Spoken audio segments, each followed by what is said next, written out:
Jay and Dave Sports Bar is back after a week off.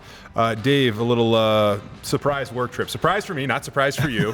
Yeah, I did a very poor job. I think it's okay. I think while I was flying to Indianapolis, you texted me and you're like, "Hey man, what's up?" And I'm like, I'm literally in Indiana right now. To recap, I shot you a couple text messages kind of in the morning-ish, and they were green. And I don't care what cell phone you have. If you got green bubbles on your text messages, something's wrong. Yeah. Because it either means you have a weird cell phone or something's wrong with you. Or like it's off. I don't know. Yeah. And so I got a green message back. I was like a couple hours later, shoot him another text. Oh, it's still green. Yeah. So then I start to worry about, like, is Dave okay?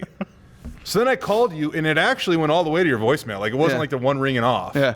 So that just might have been weird. And then about 2 hours after that, I get a text from you being like, dude, I just landed in Indianapolis. At least I wasn't like huddled up in the mountains, just rocking back and forth. I mean, your team just hired Carl Dorrell as their head football coach. I was worried about you, Dave. I thought you went off the map. You flew the coop. I was legit. I'm not kidding. There was a second there where I was like, this is unlike Dave. I'm worried about him. It was very unlike me. And that's why I felt so bad when I texted you back. You're fine. And I realized that, last time we recorded, and apologies to anybody who was hoping we would record last week. You need to apologize to them, not me.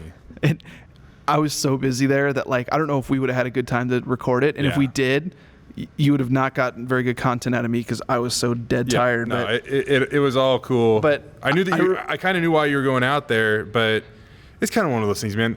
People have this idea that when we go on work trips because we get to cover sports, it's like we're out there, fans painting our chests, drinking beer, and having fun all the time. Just dabbing. But there's very little, if any, of that. And if there's any time, we definitely go for the chest painting part of it. Yeah. But no, it's usually just a freaking grind the entire time you're there. Whether it's a bowl game, a basketball tournament, the Mountain West basketball championships, or in this case, kind of a work trip for you. It's usually just a grind throughout. Yeah, and that's the only reason. Well, not the only reason. Wow, how dare I say that? Mm-hmm. My favorite reason why when we go to Vegas, at least if you get done at 10 o'clock, it's Vegas. You can do something. Yeah, you can go get dinner. Right. There's lots of places that's not the option. You go to Laramie and it's the town shuts down at 8 or whatever. Yes. Yes, the town that dreaded sundown.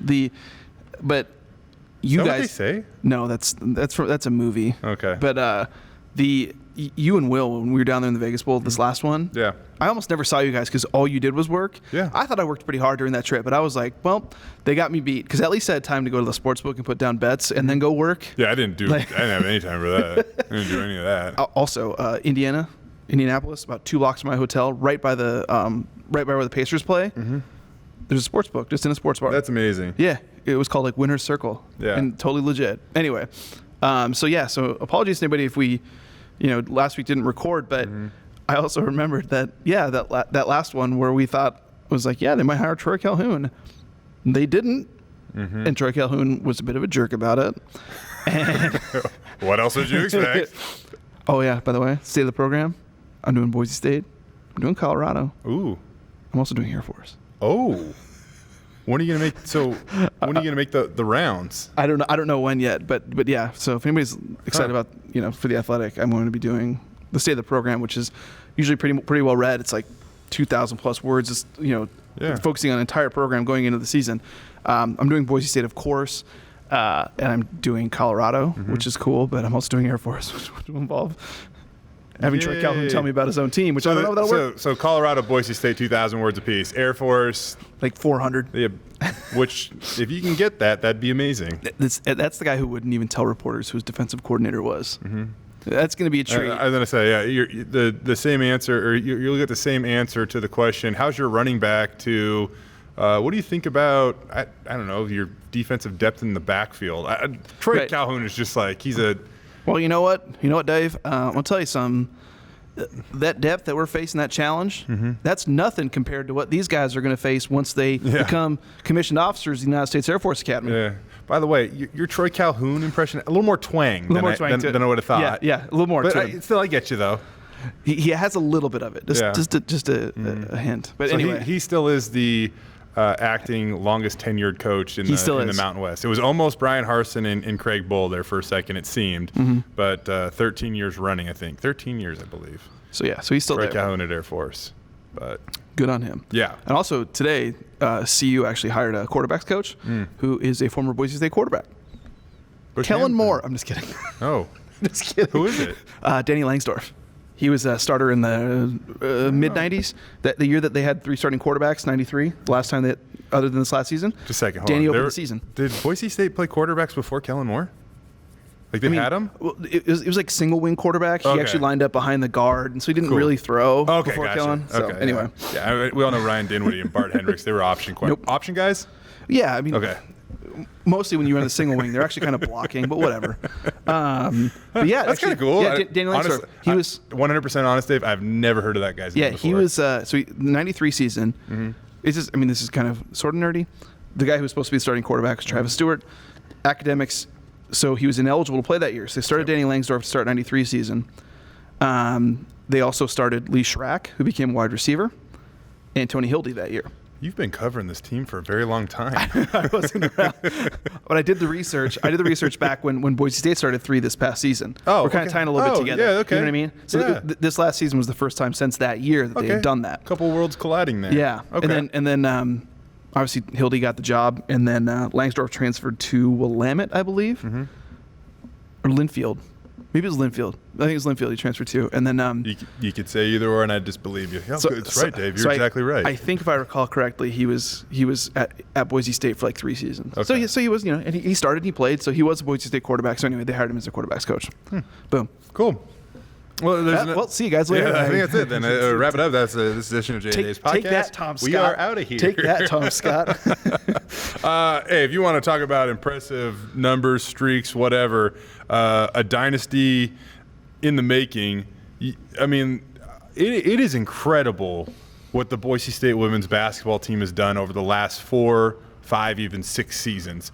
Focusing on the last 4 alone, tonight they're playing for potentially their 4th straight Mountain West Conference Tournament championship in Las Vegas, and they're taking on the 1 seed in Fresno State. I really don't know if this group of ladies gets the credit that they deserve, and it all starts with Gordy Presnell. I just feel like we can almost talk about him in spurts, but man, few programs around the country have accomplished what they have been able to accomplish over the last 4 years. Because it'll be a Mountain West record if they do. Mountain West record. You're looking at, I want to say there's only like maybe 4 or 5 programs in the country that have an active conference tournament win streak like the Broncos do. One of them is UConn, who hardly ever loses. I don't know if UConn is UConn. Yeah. Okay. I don't know if UConn has ever lost it at the American Conference Tournament. I don't know if they ever have since they joined, because they used to be in the Big East. But since the American started up, I don't think they've ever lost in it. Interesting. Yeah. I wouldn't be surprised. But those are kind of I mean, that's what we're talking about, though. We're grouping the Boise State women's basketball team in their ability to win. In terms of success. And their ability to win late in the season. Yes. It's like clockwork. Yes. Just them turning it on. We talking about it in spurts, but I mean, it's kind of true that if they're ever going to turn it on, they always choose the right time to do it. It's February into March, and March especially. But I mean, think about this, Dave. They have won 11 straight games at the Mountain West Conference Championships. Yeah, 11 straight games. That's for the most part, do or die. They all win or go home. They are. Women's basketball is a little different. Like Boise State's not assured of definitely any NCAA bid, but probably even an NIT bid if they lose. I think this year they're in a little bit of a different scenario where if they lose, they'd probably still be destined for the WNIT. But I mean, this is win or go home for the most part for these ladies, and they've answered the call 11 straight times. Brady Hodgins and Riley Lupfer have never lost the Mountain West Championships in their seniors. And we talk about like something that we did talk about. I know we've talked about it on this here program, just about what makes this team good and what was going to make them good. You're really starting to see it in the last month or so. You mentioned those two. You have Mallory McGuire. Ashanti Coleman's been playing insane lately with her 20-point streak. Yeah, 5 in a row. Yeah, and Jade Christopher being so good as a passer and running that point so well. Did you ever? It's just like that's really impressive that they can throw so many different things at you that I mean, you always in theory, when it gets to March. but they're doing it in execution. Yeah. And I think it's been really fascinating. When I was a kid, I was a huge Muggsy Bogues fan. I was always kind of like I was short growing up. Hell yeah. I love Muggsy Bogues. Yeah. Read his autobiography and stuff. What school do you go to? Wake Forest. Very good. Yeah. Read his autobiography. I loved him. So when I would get on and I would play like NBA Live 96 on my Super Nintendo, I would try to rack up. I'd play with the Hornets and I'd try to rack up as many assists with Muggsy Bogues as I can. Like I didn't even care what else was going on. I just wanted to be the assist man, getting assists, setting up my teammates. And at the end of the game, Muggsy Bogues would have like 28 assists. Yeah. If they made a women's college basketball game, I would play with Jade Christopher because that's almost what she literally does night in and night out. Just speed, steals, passing. Her assist count is crazy. I mean, she is shattering not just the Boise State single season record, but now the Mountain West record. It was 243. She's up to 260. She's got one game tonight and at least one game in the postseason after this. It seems like she's pushing this record out of reach. What she's been able to do is crazy. And you bring up the last couple months or a few weeks even for that matter, Dave, she's playing at the top of her game. Right. And that's exactly why it always works in theory. You're just like, you have all these options, all this experience. Yeah. Oh, you want to be playing your best at the end of the year. Sometimes it doesn't always happen. Yeah. Just for whatever reason. And it seems like, again, that's where they're at. Because obviously their game, last night, they looked really good. Yeah. Once they recover from a slow start. Yep. And again, leading up to it, the streak is 7 wins in a row? Where are they at? Right now? I think they're about 7. Yeah. And so, there's that part of it too. That they obviously are playing really great. 7 in a row following their win last night. 23 wins on the season. So tonight, I mentioned this. They play Fresno State. And it's a team that they obviously matched up with in the regular season. The one here in Boise was kind of a heartbreaker because they led that game by double digits late, and they couldn't close it out, and they ended up losing. And that was kind of a big game, despite the fact it was back in late January. But that was really important disappointing. For the standings, yeah. And so that kind of put them in the position that they're in now, where they're the 2 seed, not the 1 seed, but. At that same, all you do now, the only benefit of that now is choosing jersey colors in Las Vegas. Right. If you're the one of the two. You get to the Mountain West title game and it really doesn't even matter. So maybe that matters, but I don't think it matters. Probably doesn't matter. Unless there's unless Gordy of all people cares. I've heard that the orange jerseys are a little bit lighter than the rest of them, though, so you can jump a little higher. Really? Is that true? No, I didn't. No clue. It's like the balls with the tracking chips. Yes. See, this thing, it's like maybe there is a dead spot. It exists. But I'm sure the minute you tell somebody, there's something in that ball, 100% possible, you're going to be like, it feels different. Oh, it does. If no one said anything, they might not. Yeah. Oh, the rotation's a little bit different. Exactly. I like off the fingertips a little bit better there. But that game, the one unfortunate thing, and I say unfortunate because it affects my sportscast tonight, it tips off at 9 p.m. Mountain Time. 9 p.m. Mountain. Yeah, so, unless this is the fastest game in the history of women's college basketball, I won't be able to air highlights tonight on the news at 10. The good news, though, is that they get a chance to play on national television, and it's going to be on the CBS Sports Network. So pretty much everybody out there can watch it. Everybody should probably already have it if you're watching Boise State Athletics, but they should, because if you don't and find a way to get it, then you can be prepared for when the football team plays on the road next season. Yeah. Which we'll have more on that, by the way. I'm sure we will. We got a ton to get to. Dave was out of town, so while that happened, while he was trying to work, we had the schedule come out. DeAndre Pierce left the program. Obviously, an NFL Combine update. We are going to get to all that. But just giving the Boise State women their moment in the spotlight, because they've absolutely deserved it. And we're going to see. If they win tonight, it's yet another trip to the NCAA tournament. Their 4th straight and 5th in the last 6 seasons. How long has Aaron Juarez been covering this team? Has it been 6 seasons? Yeah, it's been close. Yep. Is it 6 or 7? I almost wanted to say 6 and just cut it off there, because 5 out of 6 years that he's been the SID. I mean, maybe we're giving the wrong people credit. Former Stanford women's basketball SID. They won a lot of championships. He was there for sure. So maybe it's Aaron. It is. It's definitely him. Yeah. Fellow Met, fellow Christian dad who vapes. Not literally or literally. Man, very good man. He's at least one of those things. The one funny thing, I was actually talking with Aaron about this that sparked my memory, or rejogged my memory, and when it comes to Jade Christopher too. We were talking with her after her senior night, and she had another double-digit assist total, and she was closing in on the Mountain West record. And we were joking around. She just offered this up for us, but she's like, "Yeah, I mean, like my teammates got to be ready." Like earlier this season or last season when she was kind of breaking in, she's known for her no-look passes, and she's like, "Oh yeah, I hit a number of my teammates in the head during practice." So now it's all of a sudden Jade's got the ball. It's like, hands up. Yeah, exactly. Yeah, exactly. It could be coming, but I just thought it was funny. I was like, hit a few of them right in the head during practice because they weren't looking. That would definitely be me. I'd be wide open for a layup, Yep. no look pass. And it would just hit me on the side of the head for sure. But me, it hit me on the side of the head, go out of bounds, turnover. For you though, it like kind of glance up and then it'd go like off the backboard in. So Jade would get the assist, you'd get the points for the shot. Yeah, and you'd get the highlight on SportsCenter. Very the efficient. following day. Very efficient. Yeah, me, I just get the turnover probably. I'm not that good.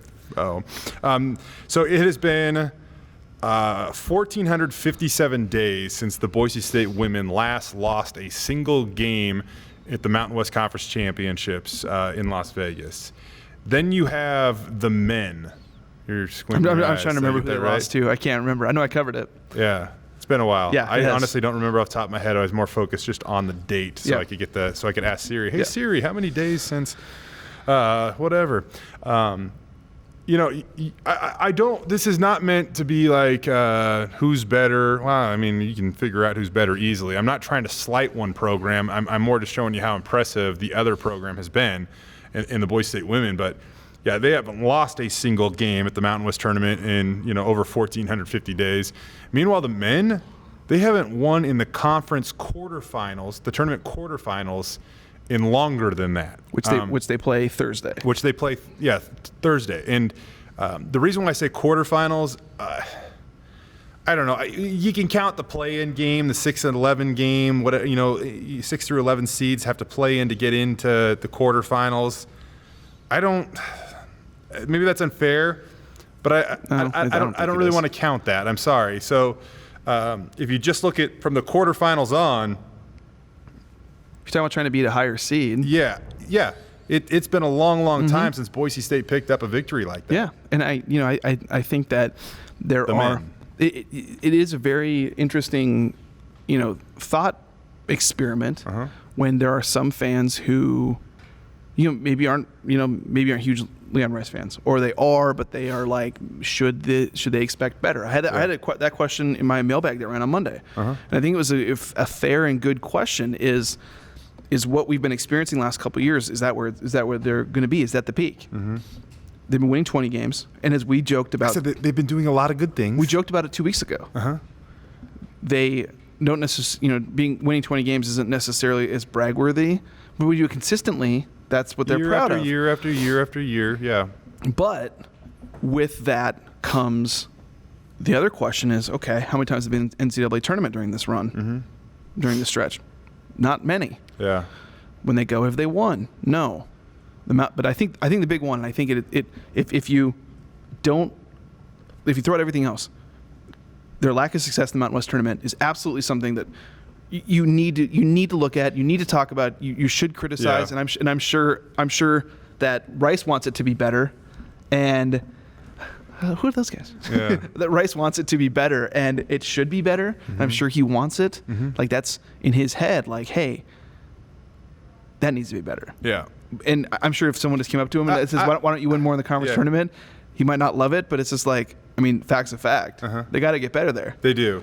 I don't know if this is my baseball background. I was pretty superstitious when I played. Spent a lot of time around the baseball field this last weekend because the Boise State baseball team had their home opener. We'll talk about that a little bit later. Have to say, Brieger's forecast, though, spot on for last weekend. It was beautiful for the most part. We have this series called Verified here where you just try to verify facts. I'd verify the crap out of the forecast. It couldn't have been better. But I think I can see it from here. It looks nice coming up too. Yeah, exactly. When it comes to that, I was kind of thinking today. Again, kind of the baseball background when you're thinking about superstitious and stuff like that. Like if I went in a slump, okay, all of a sudden I might be like, okay, well, you know what? the left sock on first isn't working, so I'm going to put the right sock on first, try to mix this up, you know, whatever it is. I don't try to change the karma something. Do you do that if you're them? Like if you usually get down there a day early, you're like, no, we're flying in the morning we're mixing it up. We'll lace them up and we'll play. I mean, like you got to try to do something different, right? I don't know what that is, but whatever has happened in the past hasn't worked. And I think, you know, to be frank, if the excuse is, well, it's a good conference, okay, well then right there it says where you are. You're in the middle, right? And that's not where you want to be. And so, yeah, maybe there's something. Maybe they're doing something different. And if they can, but here's the thing that sucks for them: that draw is brutal. Yeah, they got to play against UNLV on their home floor, where they were down by what, 27? 60 to 33 with just under 11 minutes to go. A week ago. Okay. Yeah. That's how you get to open up. And granted, they cut that thing down to 10, 6 or something. 6. At one 10 was final, right? Or, yeah, they lost by 10. And it was like 6. Yeah. Yeah. And I mean, it was like 6 with like 30 seconds to go. UNLV had the ball. You're still thinking like, okay, they just hit a 3 to finally cut it to 6. There was no threat at that game where you're like, oh, maybe they can do this. And then if they win, they're in all likelihood going to play San Diego State. Yes. Who, granted, lost to UNLV right after they played Boise State. They almost lost to CSU. One could argue that UNLV was like playing the best basketball in the conference right now. Probably. Yeah. I'd probably say so. Yeah. I'd say so. I mean, I would rather face them over San Diego State, clearly. Right. But the Red Rebels just beat the Aztecs, so you could kind of argue that they're playing pretty good basketball right now. And so you talked about that run of not even making it to the semis. Yeah. Which that last time they did was... Derek Marks was playing. Yeah, it was one of my last years doing hoops because they lost to Wyoming, and then Wyoming beat San Larry Diego Nance State. Jr. was in that game. Those Wyoming teams, man. What was the Adams kid's name? Josh Adams. Josh Adams. The kid was... Laramie Dunk City. Yeah. If you search it on Twitter, I might have been the first person to call it that. Oh. They started adopting it. It was tongue in cheek because of Florida Gulf Coast, but whatever.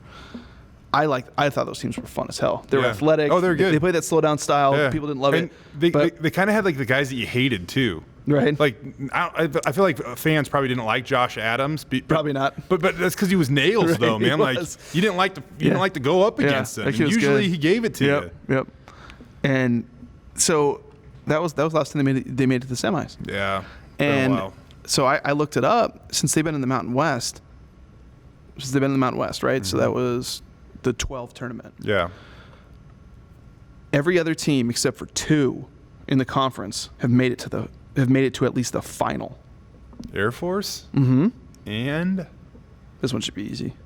Other than Boise State. San Jose State. San Jose State. Air Force, San Jose State, and Boise State are the only 3 schools since Boise State joined Mountain West not to make the final. I'm not saying even win it, just to make the final. It's crazy because if you look at Boise State's regular season success and their amount of 21 wins and all this stuff, it's like, oh, it's them and San Diego State. But then that's great perspective, Dave. Now you flip it and say, well, what about the tournament?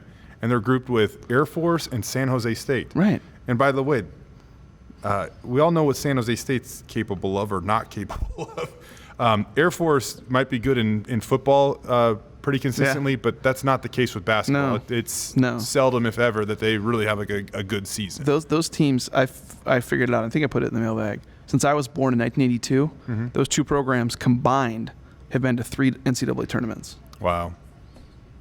So, honestly, that's where you are. Yeah. So if any, like, or, you know, I know sometimes coaches can get a little testy if you call them out on certain things. Yeah. I don't know if you can make that argument in this case. Yeah. And so if they make a run here, if they do, the odds are against them as it is, and history is against them. But if they do make a run, again, you have to say that, you know, this would be one of the better jobs that Leon's done, just if they're able to do that. Yeah. It's just a crazy difference, man. I mean, a couple weeks ago, we were looking at it, and it's like, man, depending on what else happens around, they could be the 2 seed. Okay, well, hold on, be the 3 seed. Right. And then it was like, okay, the 4 seed's not the worst thing in the world, but then UNLV won at San Diego State, and then it became, this isn't good because now we have to play them on their home floor. So basically everything that they didn't want to happen happened. And now they're opening up with as an underdog. I'm assuming the line's out on that game, but I would guess they're probably 3.5, 4-point dogs, somewhere in that frame. If they're at UNLV, if they count it as instead of a neutral, they don't count that as a neutral, right? I don't think they would, even though it's a conference tournament. Yeah, 5. I don't know. I'm gonna check it up. You tap dance, not literally, or literally actually. You tap dance while I look this up. Well, the I don't hear any tapping. Books. There's a sports book in Indianapolis. That was right by my hotel. Did you stop and check out what the Boise State line was on that game? I didn't on that one. Okay, no, so because they played the night before at UNLV. Okay. But the line, I remember Colorado was -8.5 at Cal, and they lost by like. You know what? They don't have the lineup. At least they lost by like 10. I just jumped over to Cal. Sportsbook really quick just to search it. They don't have it up yet. They got the first round games up, and that's obviously going to impact the second round games. But Boise State already knows their opponent, so I'm surprised they don't have that up yet. Whatevs. Anywho, they got to try to break the streak and make a run and do something. And I guess quit just always saying next year. Although I do think next year is going to be very promising. And that's what I put. That's what I put in my notebook. My mailbag, where it's like, again, in theory, and I know people have heard this so many times, and here's my thing. We are journalists, damn it. If they can't make a run in this tournament, and then next year it's like, hey, just wait. They have as much talent as they've ever had, and if they can't do it again, if people are upset, then it's like, maybe you either think they've hit their peak, or something has to be done to get them better. They have to do something. Yeah, I mean, because in the same way, in the same mode, they've been in the same. I will say situation. I will for say years. I almost feel like next year they are definitely doing something different next year with the amount of Division I transfers that they've added to the program. So I feel like next year is the year that is definitely the year where they're trying to go about something differently. I mean, this year Leon's been rocking the polo instead of the suit and tie, so that is a little different. But next year the talent, all that will look very, very different. And I would assume at this point, he has to go and explore every option. Derek Olsen, I would assume, is coming back. Yeah. It definitely went from wavering to now I'm definitely more so him returning. Here in second team All Mountain West honors is voted upon by the coaches, so did Justinian Jessup. And his numbers took a bit of a dip in conference games. Yep. He still has had a fantastic season. It just shows you how much expectations can change and how quickly they can change, because 2 years ago he scored 7 points. Yeah, all season. In the season, the entire season, he scored 7. And I know, I've seen some people on Twitter, because sometimes that's my only view into how people think, that we're kind of writing it off that he was going to leave, and I don't see it. I don't see it. And if I just think that if you're him, you look at what surrounds you if you come back next year, and the chance to. It's so funny how it's not. Whenever you talk about the Boise State football team, it's not like, oh, they're going to go 10-2 this year and have a good year and have a contend. Good year, and, it's never that. It's like, oh, are they going to go undefeated and play in the Fiesta Bowl? Right. With it's already kind of starting that way with the Boise State men's basketball team next year. It's not like, oh, are they finally going to win a semifinal game at the Mountain West tournament? No, it's like, I hear Sweet 16 potential. It's like, okay, let's just jump right past that. Alsta comes back, and they have Ray J. Dennis, and they have all these, Key Jab and all these other transfers, but. That's funny. I think about like that football question. I get that a lot, like with mailbags and stuff. People want to ask what the record is, and they're like, all right, so which New Year's Six game were they going to? And you're like, I was leaving Albertsons, the marketplace, phenomenal spot. I could spend all day in there. But I was walking out, and somebody looks at me the other day, and they go, "Hey, football, spring game, right around the corner, or whatever." I was like, "Yeah, totally." He was like, "Next question was, so you think what are the chances they go undefeated?" And you're almost a hater if you're like, I can see them going 10-2. Ooh, 10-2. What's wrong with you? Yeah, why do you hate this team so much? Why are we even going to play the season? Why do you hate them? So that's what I almost feel like when we were talking about the basketball team next year for the men. It's like somebody said the other day, like, I'm hearing Sweet 16 even. And I'm like, let's win a game in the conference tournament semifinals. All that matters is they're going to have a guy named Devonair Dautrieve. That's all that matters. Yeah, super good too, by the way. Yeah, he might be the most athletic of the bunch. Next basketball season is going to be cool. Yeah. It will be. But speaking of basketball. Yep. Tomorrow. About the Yotes. Yeah, the Yotes. Okay, so you have the Boise State women that have their dynasty well and alive in Boise. And then out in Caldwell, the College of Idaho men's basketball team is in the middle or kind of towards the end, I guess, of just a ridiculous season. They're 30-3. They've won a program record 24 in a row. They just won their third straight Cascade Collegiate Conference tournament title since they joined the league. That's the most they've ever won in a row. They went 20-0 in regular season league play this year, the first team to ever do that. If you add the conference tournament, 23-0 against conference opponents this year. I mean, like, I don't know what more this team can accomplish. It's pretty insane what they've been able to do under Scott Garson and now under Colby Blaine. And, they've made postseason runs. Yeah. So you talk about what's left to accomplish. I mean, other than winning it all. You know what? You say that, though, and, like, I was thinking, like, you look at a guy like Talon Pinckney, the former Centennial High standout that has just given everything to that program over the last 4 years. And you click on his profile online and you look at it and you're like, man, what hasn't this kid done? Yeah. And for him, I know we just got over talking about, like, hey, have reasonable expectations. But reasonable expectations for this year's team, this Yotes team with these players. Final Four. Is a Final Four, right. And maybe even a national title. Yeah. And that's the only thing that kid hasn't accomplished yet in a Yotes uniform. Yeah. And it's, man, damn impressive career. He was a good help when I wrote a story on Garson, actually in what proved to be his last year, about why he had stuck around Caldwell as long as he had. Yeah. And Pinckney was great for that story, and just seeing accolades for him today, even I think, was like Conference Defensive Player of the Year, something probably like that. For like the millionth year in a row. And but something coming out about him, and it's made me think like, oh my God, it seems like he's been there forever. Mm-hmm. And thinking about his record while they've been there, it's like, oh, okay. Yeah. He passed the 100 win total, which was a good benchmark in like December for career wins. You look at the last 2 years alone, though. And he is 61-9. I mean, the program's 61-9 over the last 2 years. It's like Chris Peterson. Yeah. Yeah. Ish. I mean, he was 92-12. Dude, that's pretty close percentage-wise. Yeah, that's very close percentage-wise. Yeah, I mean, think about that for comparison. Good perspective. But also, really quick, while we're on the Yotes, I noticed it, and I mentioned it to you. You love saying his name, so say it. Darius-James Peterson, DJP. So he signed a contract in the CFL, which is like, I mean, he's a quarterback and everything like that, and I think that's pretty exciting for him. But for someone to come from the C of I, a program that didn't exist a couple years ago, to all of a sudden, at least getting that shot is pretty sweet. Yeah. And a guy like him, he's not the biggest guy in the world and all that stuff. Oh, man, we were kind of talking about this before we started recording, and you're like, anybody to get a shot out of that program professionally is a huge deal. Yeah. And like, you're exactly right. Like, yeah, and it's a quarterback. Awesome. Yeah, and though when I was reading about it, there was one thing in there, and I was like, did I forget that they have 12 guys in the field? I think they have.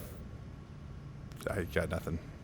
I think they all play with maple syrup in their back pockets. So they actually run around with the lacrosse sticks. Yes. Or hockey sticks. Yeah. I was like, there's 12 guys in the field. I was like, did I not know that? Yeah. It is weird if you've never watched. It was talking about like for quarterbacks how there's some adjustment. Like, well, you only get 3 downs to move the chains too. I mean, it's different. And guys don't usually when they go up there don't necessarily play immediately because they talk about adjusting to a 12th defender, and I'm like, what? And I'm like, oh yeah, the 12th defender. I forgot about that. Bigger field. I wonder if like square foot wise, if it's it is. Yeah, you're right. And if you divide per player per square foot, maybe if it's equal. But yeah. So anyway, props to him. I thought that was pretty sweet seeing that.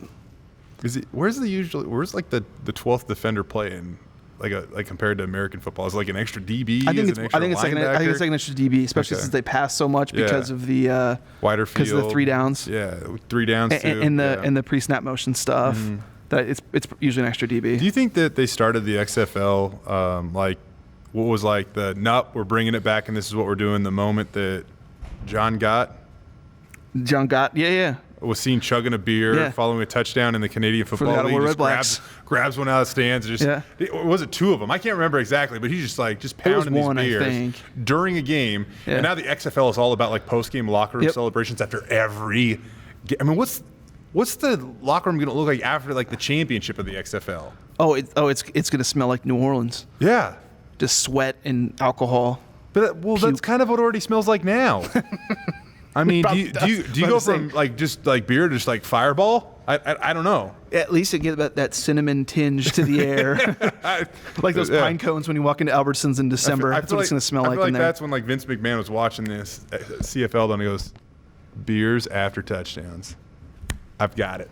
It's like XFL's coming back. You know that meme where it shows like Vince McMahon where he's like, and he's like, oh, and he's like, oh, in his chair. It's like beers after touchdowns, Bud Light hard seltzer in the locker room. Because that's what it is. Yep. This edition of Jay and Dave Sports Bar is brought to you by Bud Light hard seltzer.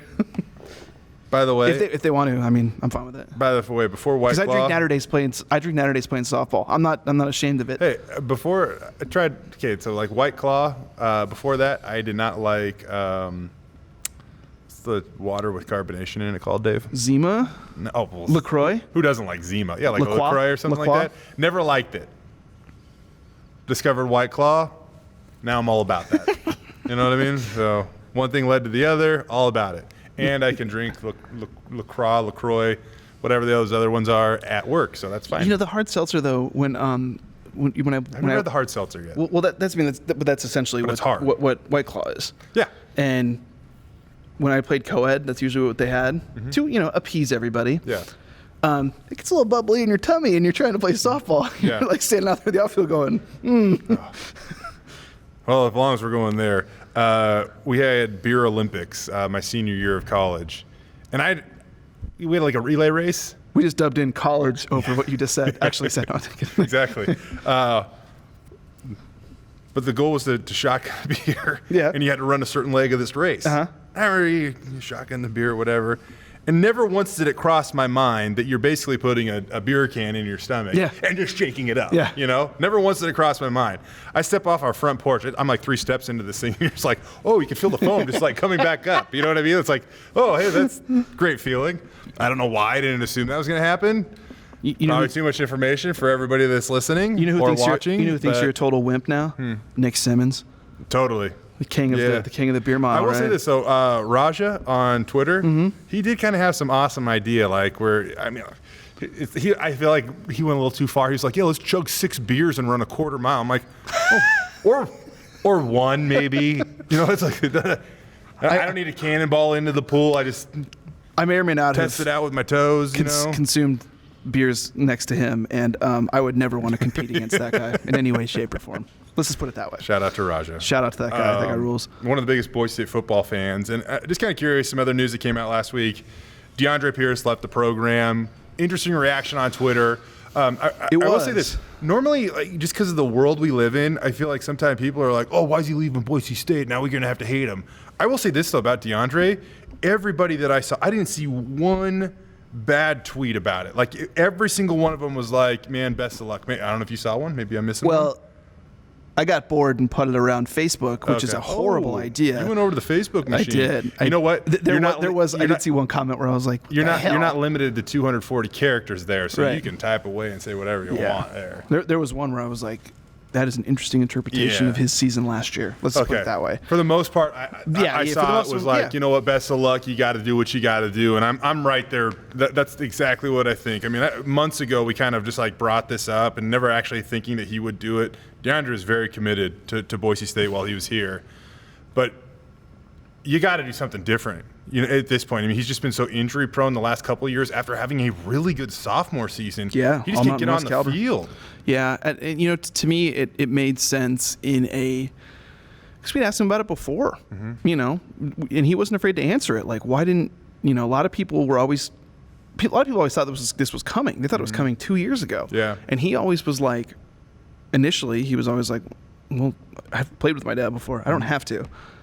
I think the injuries thing really put that in perspective. Yeah. Well, I mean, if that's what he does. I mean, there's been nothing official, But did you notice that? Okay, so when JHI was a senior, he had money season hashtag, and he kind of tweeted out all these like little emojis, and he would never actually tell us like what it meant until, oh yeah, I was trying to go to the NFL. Like, right, and I think we all could assume. We could all assume, but he never would actually say it. He had Yeah. like kind of like he kind of almost had an excuse for it during the season. And he said it like this, like an American. Yeah, exactly, right. And as soon as he left, But he was like, I'm going to get me pounds. DeAndre Pierce had something like that prior to last season, and I think he's very set. He does really want to play in the NFL, but he's at the point now where, I mean, like he thought that this last season was supposed to be his true senior season. Yep. Done, going on into the NFL, and that's not the case. And so now he's looking at potentially spending 2 more years in college because he's probably going to get a medical red shirt. And so if he does that, I mean, like, go be at a place where. You think you're going to med red? Right? I don't think you will. Okay. I don't think you will. At least that's my guess. I just like that we're calling them med reds now. That's what I call it because I'm cool. Yeah.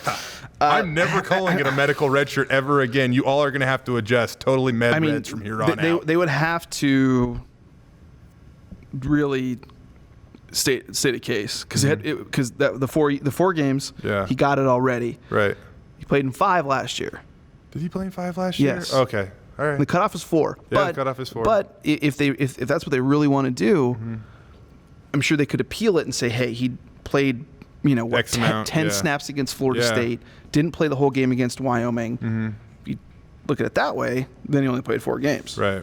But that's actually a good point. I remember the Florida State game was like it was like 10. Yeah, we're like barely into the game. Like what happened to DeAndre? So Never came back. So I mean, it's it is possible. But as you were saying, I think that the opportunity potentially to play for his dad or go to a Pac-12 school, whatever have you. Even if it's for 1 year, it's a different start. But if he goes play with his dad, that's going to be his last chance to potentially. The NFL's not guaranteed. Do I think Antonio could potentially end up an NFL coach? Yes, in some way, shape, or form. So maybe that way he could play with him again. But who knows if DeAndre's going to play in the NFL? Yeah. With that and the injuries, and it's like, hey, this is my realization that this is maybe going to be finite. Yeah. And so I think a lot of fans did understand that. I don't want to say I was surprised, because I do respect the fans that follow us and stuff, but most of the time the reaction is kind of like, why, or screw that guy. There were a lot of people that were like, hey, when he was here, he worked his ass off. And anytime he was injured too, like the coaches would be like first people to offer up, like, oh yeah, DeAndre's like coaching in practice. He's like coach on the field. He's a player coach. Love him. Super committed, still watching film, can't play, helping other guys. I mean, that was always the narrative with DeAndre Pierce. So I know that we wish him the best of luck too. The Facebook comment I saw said the opposite, and I was like, unless you were there, because I was there. Yeah. I was around him. You could visually see it at practice. Yes. Yeah. He wanted to help, still and out there. Was not a detriment to the team. Yeah, Let's put it that way. One other thing that happened this last week, the schedule came out. It's so funny, like, oh yeah, schedule's out. Okay. It's sort of anticlimactic because it's like the non-conference games are announced. Like if they announced like who were playing non-conference and you didn't know, can you imagine that? That would be the NFL schedule where you're actually finding out who you're playing. Like, are you on Monday Night Football? But like the NFL schedule, there is at least a rotation. Yeah, where you have division opponents. Yeah, for like 1 year the NFC West will play the AFC West teams. And your own division. So, but there's still some that you don't know. Like, imagine if they kept Florida State under wraps until that there's still announcement. There's still some you don't know. Right. Boom. Right. Like, oh, man. Right. Like, exactly. Yeah. So it's like when it comes out, like every year, I know like all of us media people are always like, all right, we're going to brace. We're going to get ready for it. And then it comes out and it's like, here they are. Here's their bye week. Well, find something fun. Bye week is in mid to early October. Ooh, here's when they have back-to-back road games. That could be difficult. You know what? My favorite one, too, and it's just like, if they are playing anybody that is remotely good at all, it could be just a 500 team. If they have to play them the week after traveling to Air Force, like, man, that's a tough turnaround, right? I play them after Air Force. This case, it is for Florida State after Air Force. Significant. Yeah, it is significant, but it is just, and it's after Georgia Southern. Yeah, two triple option teams. And they play Florida State. Yeah. Okay. Well, you're kind of going against what I was trying to joke around about, Dave, and maybe this does have validity in this case. No. I'm saying there's always something interesting. Yeah. It's not necessarily something like shocking, but if you can find something interesting in it. There are many things that are similar to what we would have said last year and just apply them to this year. I thought last year, I mean, in that the final game proved to be more of a challenge than we thought. But I thought last year, them going to Utah State and then going to CSU on a short week, back-to-back road games, was going to be difficult. And CSU ended up being a bigger challenge than I think a lot of us thought. Weather maybe had an effect, but again, this year, similar. Ish. Boise State finally gets to wrap up at home, which I'm cool with because that means that we're all not traveling on Thanksgiving and trying to be crazy about it. But this year they're at New Mexico, then they're at Wyoming, and that Wyoming team should be pretty good. And the weather's probably going to suck. November 21st, so we're going to find out how cold the earth can get. That's good. Will, you want to go to that one?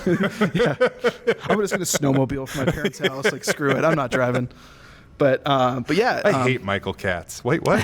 What does that have anything to do with this? I'm just kidding. I don't. But maybe just a little. That part of the schedule was interesting to me. It was the beginning of it and the end. I think are interesting. Their bye week comes pretty much close to the middle of the season. As of right now, there's no real turn and burn, really short weeks, anything like that. I will say you do get the home schedule, and it's just kind of a reminder that that Florida State game is the heavy hitter on it, and after that, they do get more home games though. There this year too. They get 7. They get 7 out of 5. That's an added benefit. But I tweeted about it yesterday. Their 2021 schedule, that thing looks pretty good. That could be daunting. So, but you look at the schedule again, and it's always fun to play the game. Like, they should win this one. They should whatever. Blah blah blah blah blah. I mean, 10-2 is reasonable. 11-1 again, would not be a shocker. I don't know. I mean, I just think, the road against Air Force, the road against Wyoming. Yeah. One of those is going to be, I'm not saying a loss, but it's going to be very difficult. It's going to be tough. Yeah.